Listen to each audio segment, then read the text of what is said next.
So this episode is about improv activities.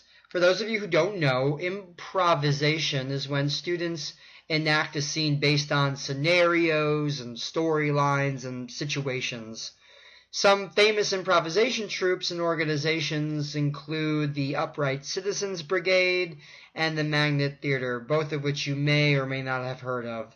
But nevertheless, these activities are mostly good for your theater or language classroom, be it an English class or a French class or a Spanish class.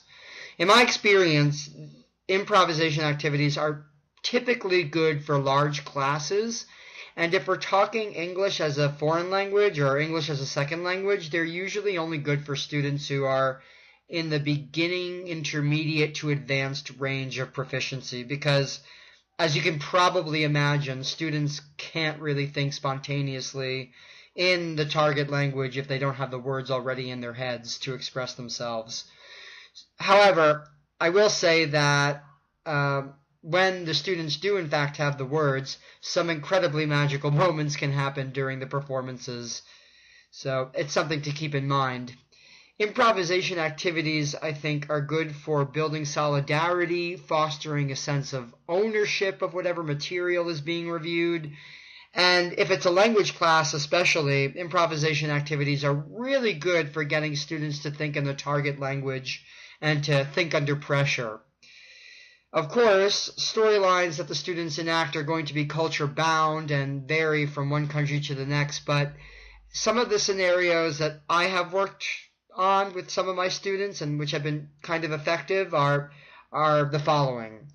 One student gets his or her best friend to start smoking is one possible scenario. Two shoppers fight over the last remaining hot item at a store for the holidays.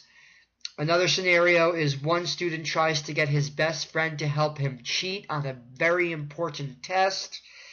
And another scenario that works really well is when two people at a restaurant are not pleased with their food and they have to get the waiter to give them their money back.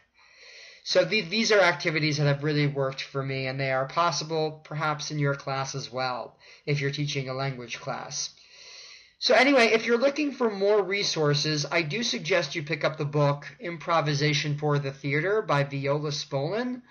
It has a lot of really neat games and activities that you can incorporate into your class, irrespective of whatever subject you might be teaching at the moment. These activities are actually really good for beginning periods of the class and the end of the class, good for little moments in between the lesson. I mean, these activities I find really effective. And if you're teaching English, I also recommend the book Improv for Teaching Foreign Languages by the author Matthew McMillan.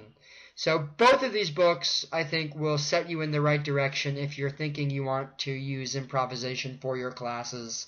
Thanks, and bye for now.